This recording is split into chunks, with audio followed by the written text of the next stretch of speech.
Queridos irmãos, muito boa tarde. Que a doce e preciosa paz esteja sobre a sua vida e sobre a sua família. Você que gosta da palavra de Deus, da boa palavra, da boa meditação, quero compartilhar com você uma mensagem exclusiva para crentes, para aqueles que querem e almejam a preciosa vinda do Senhor Jesus Cristo. Mas quando eu estou falando preciosa vinda do Senhor Jesus, é a vinda para a igreja. Porque na realidade, a vinda do Senhor Jesus Cristo, a sua primeira vinda, não foi para a igreja, foi para judeus. E a realidade também da sua segunda vinda não é para a igreja também, é exclusiva para judeus. Para a igreja é harpazo, retirada. Vamos ver a diferença de parousia e harpazo. Parousia, presença pessoal. Jesus Cristo veio para os seus, mas os seus não receberam. Está no Evangelho do Senhor Jesus Cristo, segundo escreveu João, capítulo 1 e verso 11 e 12. Eles rejeitaram, perseguiram e o crucificaram, judeus e romanos, juntos. Foi aberto então um precedente para todos os povos da terra. Todos quantos o receberam, Deus deu-lhes o direito de serem chamados filhos. Está escrito lá na epístola de João, perto do Apocalipse. Capítulo 3. Amados, vede com grande caridade nos tem concebido o Pai, que fôssemos chamados filhos de Deus. Ainda não é manifestado o que havemos de ser, mas sabemos que quando ele se manifestar, seremos semelhante a ele. Em outras palavras, teremos o corpo igual ao do Senhor Jesus Cristo, ressuscitado. Louvado o nome do Senhor. Esta bênção é exclusiva para a igreja, não é para judeus. Para judeus, a bênção é a terra. Jesus disse aos judeus, lá no Sermão da Montanha, os mansos herdarão a terra. É uma alusão ao povo judeu. Quanto à igreja, a igreja não herdará a terra, ela herdará a glória de Deus, os céus. É claro que a igreja estará aqui no milênio, mas não é a igreja que será a cabeça das nações no milênio, é Israel, é o povo judeu. Olha o que diz o Senhor Jesus Cristo para a igreja. Ele disse no Evangelho de João, capítulo 14, não se turbe o vosso coração, credes em Deus, credes também em mim. Porque na casa do meu Pai há muitas moradas. Se não fosse assim, eu vos teria dito, vou preparar-vos lugar. E se eu for e vos preparar, virei outra vez e vos levarei para mim mesmo, para que onde eu esteja, estejai vós também. Não é 3 vindas de Jesus, é 2 vindas.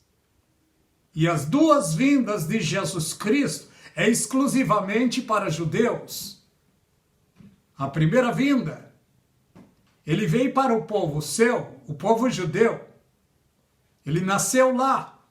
Um judeu nato, nasceu em Belém da Judéia, viveu no meio deles, falou com eles, sentiu o que eles sentiam, e eles rechaçaram, não quiseram. E o Senhor Jesus parece que decepcionado com eles, Jesus chegou a dizer: eu vim em nome de meu Pai e não me receberam. Virá outro em seu próprio nome, a esse vocês o receberão. Uma certa ocasião, o Senhor Jesus, triste, ele disse: Jerusalém, Jerusalém, quantas vezes eu quis ajuntar os teus filhos, como uma galinha junta os pintinhos, e não quiseste. A vossa cidade ficará deserta. Isso aconteceu 36, 37 anos depois da sua morte. No tempo de Vespasiano, o general Tito, seu filho, veio a mando de Vespasiano e cercou a cidade. Segundo a história, matou mais de 1 milhão de judeus. Jesus Cristo já os tinha avisado. No livro de Mateus, capítulo 24 e o verso 15, olha o que ele disse. Mateus 24 e verso 15. Eu quero ler um pouco aqui para vocês. 24 e 15. Quando, pois, virdes a abominação da desolação de que falou o profeta Daniel, está no lugar santo, quem lê entenda. Os que estiverem na Judéia, fuja para os montes. Os que estiverem sobre o telhado, não desça para tirar alguma coisa da sua casa. Quem estiver no campo, não volte atrás para tirar alguma coisa ou buscar alguma coisa. E ele disse: ai das grávidas e das que amamentam naqueles dias. Jesus Cristo deixou avisado. Quando ele estava aqui, ele estava tratando exclusivamente com os judeus, mas eles os rejeitaram, perseguiram e o mataram. Abriu-se então um precedente para o povo gentil em todo o mundo, porque o Senhor Jesus estava exatamente em um tempo de transição do Velho para o Novo Testamento. Jesus viveu debaixo do Velho Testamento, obedecendo a lei, cumprindo a lei, que nem Moisés cumpriu a lei. Jesus Cristo veio para cumprir a lei. E ele, vendo o povo triste, abatido no tempo da lei, ele disse uma certa ocasião: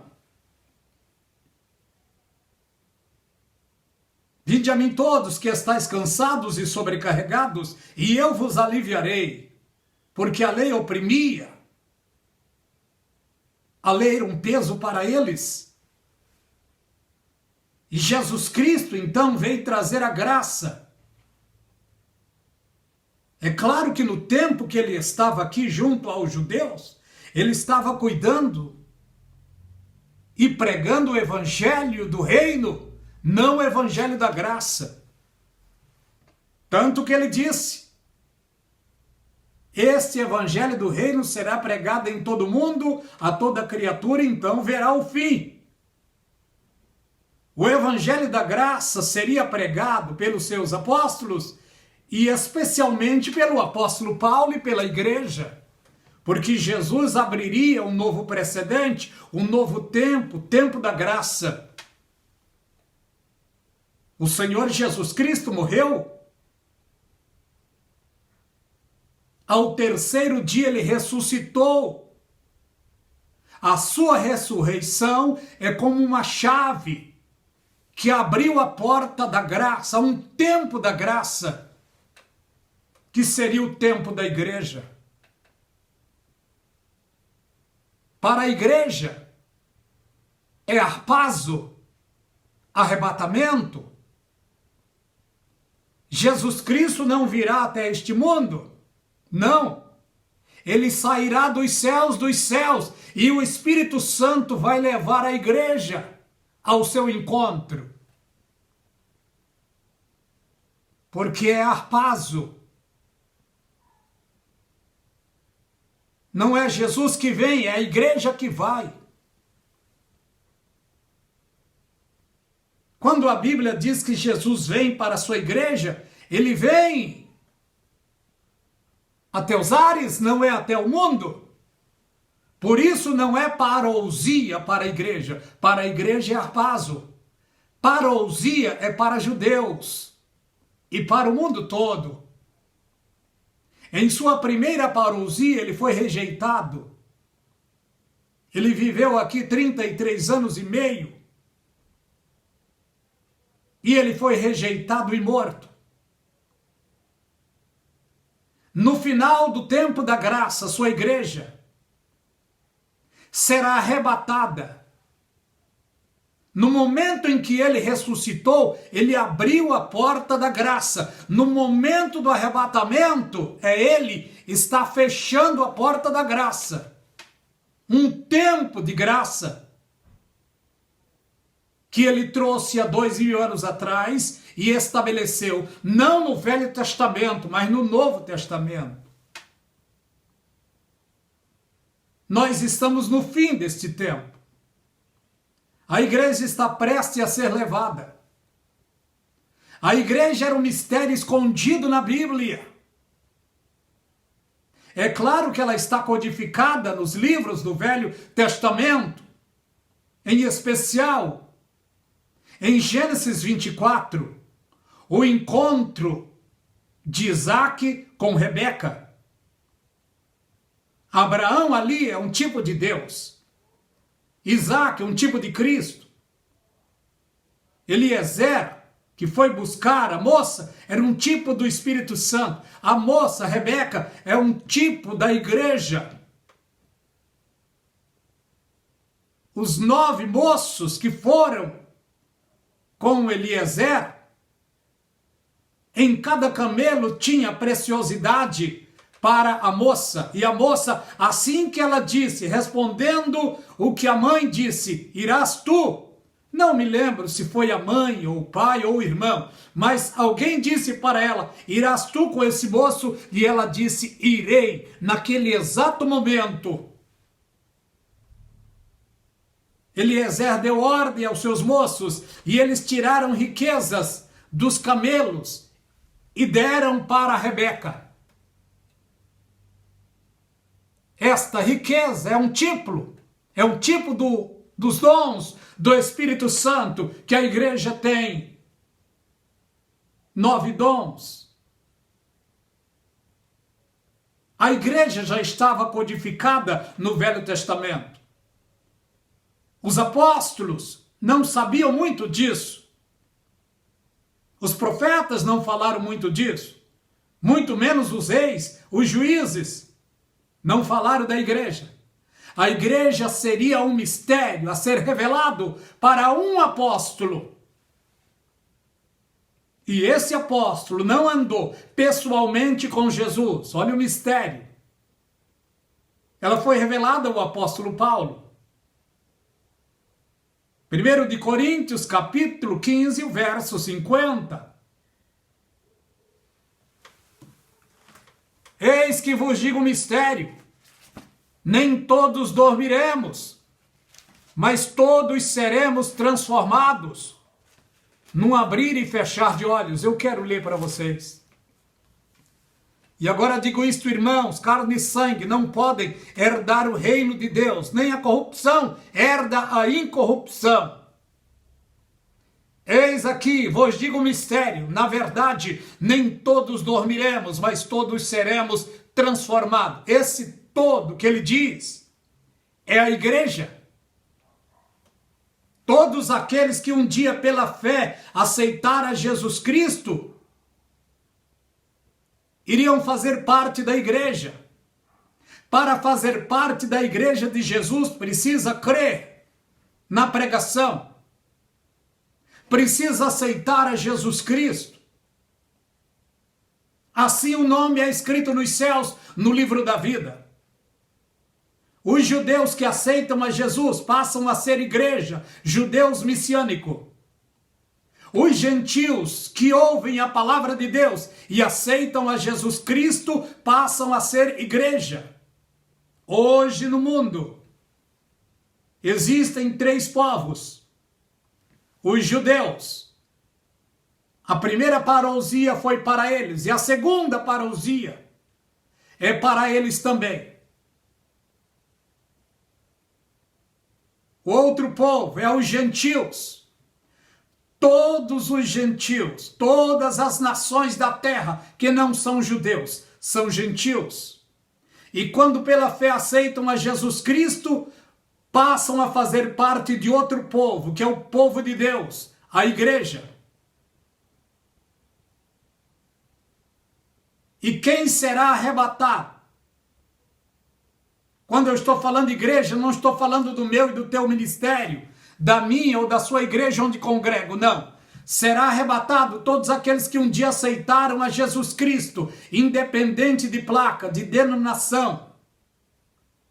E esses estão sobre toda a face da terra. É uma igreja invisível dentro da igreja visível. A igreja hoje, a igreja visível, chama-se Igreja de Laodiceia. A igreja invisível está dentro desta igreja, que é a igreja de Filadélfia. E é a igreja de Filadélfia que será arrebatada. Filadélfia significa amor perfeito. A igreja de Laodiceia é a igreja dos holofotes, dos shows. É a igreja que está doente, que não consegue agradar a Jesus. E Jesus Cristo deu conselho para esta igreja. Oxalá foras frio ou quente, porque és morno. Vomitar-te-ei da minha boca. E Jesus Cristo deu conselhos. Eu aconselho-te que de mim compre ouro provado e vestes para que te vista e não apareças vergonha da sua nudez, e colírio para que veja. Jesus deu as dicas, mas esta igreja não se converteu. Por isso é esta igreja que vai passar pela grande tribulação. Não é a igreja de Filadélfia. Quem vai passar pela grande tribulação é a igreja de Laodiceia. A igreja de Filadélfia não. Para a igreja de Filadélfia está escrito: como guardaste a palavra da minha paciência, também te guardarei da hora. Não é na hora, é da hora da tentação que há de vir sobre todo mundo. A igreja fiel será guardada. Ela guarda um ponto doutrinário muito importante, que é o pré-tribulacionismo. O pré-tribulacionismo não é doutrina de A, B, C ou D, ou de uma igreja tal. O pré-tribulacionismo é a doutrina da palavra de Deus, a eminência. É claro que para Deus não tem eminência, mas para a igreja tem. Porque Deus sabe de tudo. Deus, Ele sabe o dia, a hora, o minuto e o segundo do arrebatamento. Somente Deus sabe. Isto é um mistério que Ele não revela para ninguém. Por isso devemos estar vigilantes e sóbrios, porque estamos vivendo nesse tempo, no meio de uma geração não muito boa, inclusive no meio gospel, que está enfermo.